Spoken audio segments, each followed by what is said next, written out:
The woman was sent to a mental hospital by her family. She thought she would spend the rest of her life here. But one day, a man burst in with a group of people.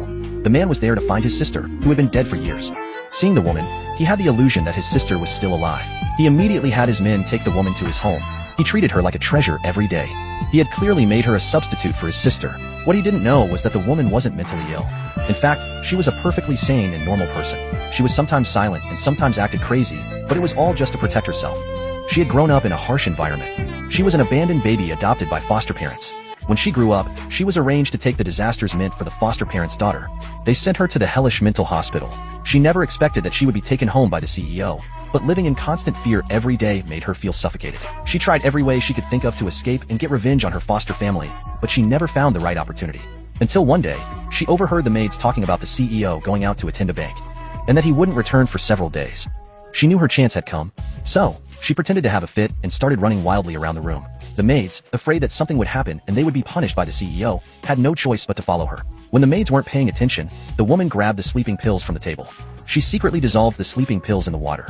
Not long after, the maids all fell into a deep sleep. The woman then went out to the street. Finally, she breathed in the fresh air of freedom.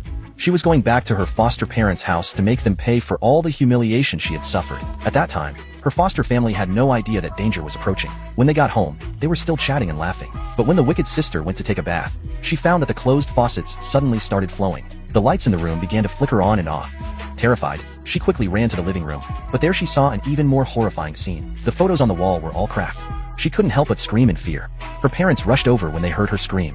Then they saw the message the woman had left for them on the wall. The woman, having successfully taken her revenge, was in high spirits. She thought about going to the night market to reward herself with some barbecue, but as soon as she sat down, she saw people leaving one after another. It turned out that the entire night market had been reserved by the CEO.